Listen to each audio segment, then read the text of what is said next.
அரசாங்க உத்தியோகத்தில் இருக்கக்கூடிய நபர்களுக்கு அரசாங்க உத்தியோகத்தினால ஆதாயங்கள் உண்டு.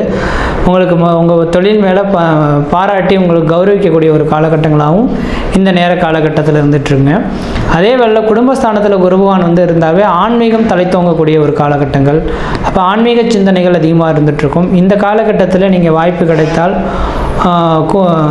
திருச்செந்தூர் முருகப்பெருமான் கோயிலுக்கு ஒரு முறை போயிட்டு வாங்க. கடலில் குளிச்சுட்டு அங்கே உள்ள திருச்செந்தூர் முருகப்பெருமானை வழிபாடு செய்துட்டு வந்தீங்கன்னாக்கா இந்த காலகட்டங்கள் ஓரளவுக்கு வளர்ச்சி நிறைந்த ஒரு காலகட்டங்களாக உங்களுக்கு உதயமாக போகுது அப்படின்றத ஆணித்தரமாக சொல்ல விரும்புகிறேங்க. அதே போல் படிக்கக்கூடிய மாணவ செல்வங்கள் படிப்பில் ஓரளவுக்கு வளர்ச்சிகள் பெறுவீங்க. கல்வியில் மேல் நோக்கி வரக்கூடிய ஒரு காலகட்டங்களாக உதயமாக போது. படிப்பில் எந்த விதத்தையும் குறைகள் எதுவும் ஏற்படாது. கடன் இதனால் வரலும் கடன் ஜென்மத்தில் சனி குரு பகவான் இருந்தால் கடன் பிரச்சனைகள் அதிகமாக இருந்திருக்கும். கடன் பிரச்சனைகளுக்கு முற்றுப்புள்ளி வைக்கக்கூடிய அளவுகளுக்கு வருமானங்கள் பெறக்கூடிய காலகட்டம் உருவாகும்.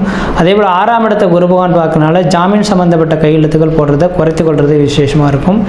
இந்த காலகட்டத்தில் இடம் வாங்கக்கூடிய யோகங்களும் தொழில் அபிவிருத்தி பெறக்கூடிய யோகங்களும் உத்தியோகத்தினால் ஒரு மிகப்பெரிய மாற்றத்தை சந்திக்கக்கூடிய காலகட்டங்களும் வெளிநாடு வெளி மாநில தொடர்புகள்னால ஆதாயங்கள் பெறக்கூடிய ஒரு காலகட்டங்களாக உங்களுக்கு உதயமாக போகுதுங்க.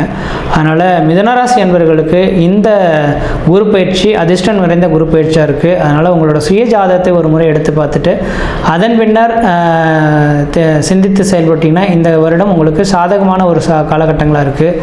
முயற்சி எடுத்து பாருங்கள், கண்டிப்பாக வெற்றி பெறுவீங்கள். நன்றி, வணக்கம்.